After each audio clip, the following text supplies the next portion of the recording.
The budget for 2023-24 and the budget speech of the Honorable Finance Minister show how far this government is removed from the people and their concerns about life, livelihood, and the growing inequality between the rich and the poor. Let me begin by pointing out with regret that the FM has not mentioned the words unemployment, poverty, inequality, or equity anywhere in her speech. Mercifully, she has mentioned the word poor twice in her speech. I'm sure the people of India will take note of who are in the concerns of the government and who are not. Let me turn to the numbers. Last year, the government estimated the GDP for 2021-22 at rupees 232,14,703 crore, and assuming a nominal growth rate of 11.1%, projected the GDP for 22-23 at rupees 258 lakh crore. The GDP for 21-22 has since been revised upward to rupees 236 lakh 64,637 crore. In today's budget papers, the GDP for 22-23 has been estimated at rupees 273 7 lakhs 751 crore, which yields a growth rate of 15.4%, much above the earlier estimate. Given these impressive numbers, real GDP ought to have grown in double digits. Yet the FM and the Economic Survey put the GDP growth at only 7% this year. Will the government explain? The claim of real GDP growth is on the face of lower capital expenditure. Please see the following numbers. In the current year, the BE and RE numbers, capital expenditure was budgeted at 7,50,246 crore. Revised estimate is lower at 7,28,274 crore.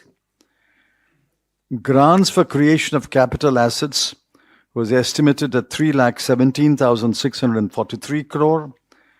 Revised is 3,25,588 crore.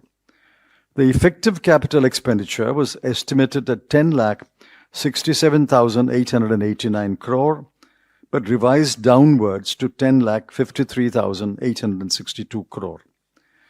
Please note that both capital expenditure of the central government and the effective capital expenditure are lower than the budget estimates. So what drove growth in 22-23? We know that private investment is down, exports are down, and private consumption is stagnant. So how does the government explain the 7% growth in the current year?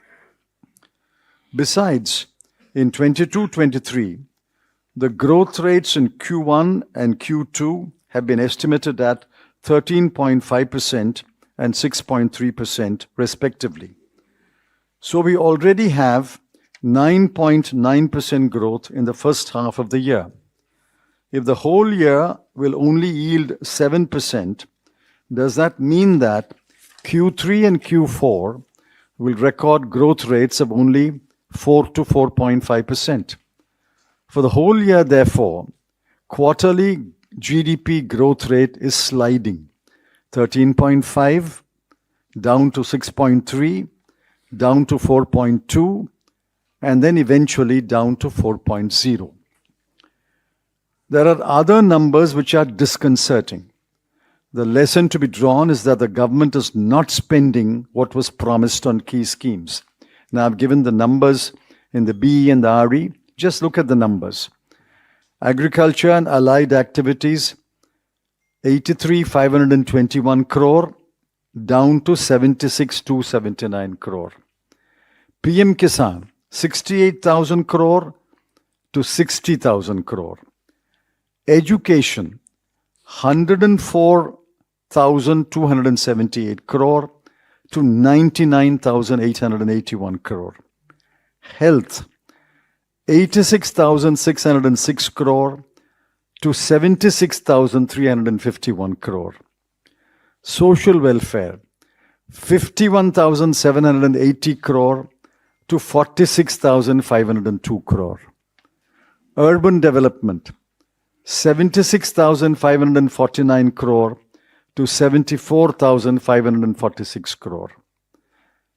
This is shocking. Umbrella scheme for development of scheduled caste, 8,710 crore to 7,722 crore. Scheduled tribes, 4,111 crore to 3,874 crore.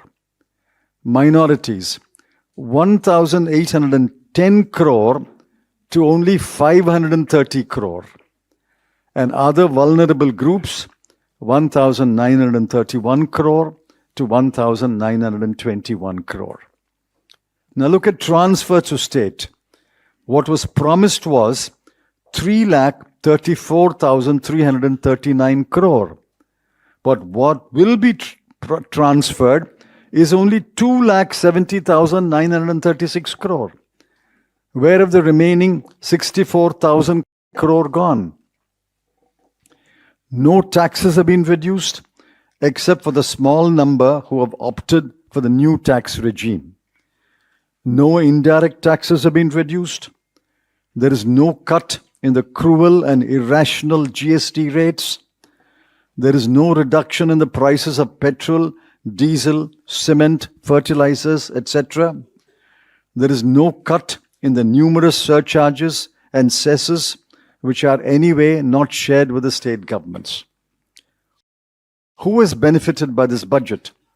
Certainly not the poor, not the youth looking desperately for jobs, not those who have been laid off, not the bulk of the taxpayers, not the homemaker, not the thinking Indians who are shocked by the growing inequality, the rise of the number of billionaires, and the wealth being accumulated in the hands of the 1% of the population.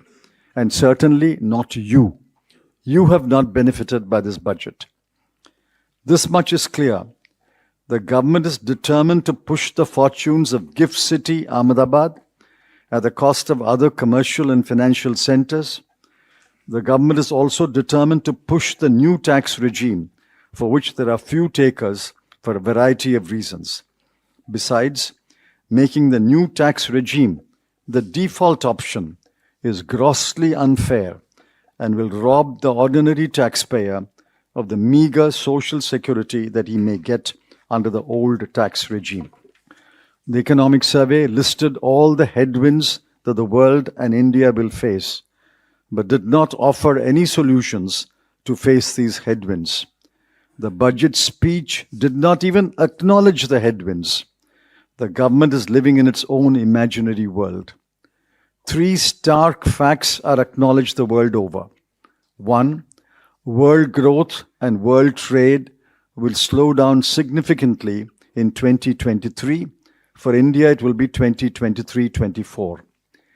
2, many advanced economies will go into a recession. 3, the global security situation, thanks to the Ukraine war and other brewing conflicts, will deteriorate. If all 3 materialized, what will the government do? What kind of burdens will that place on the people who are suffering owing to inflation and unemployment?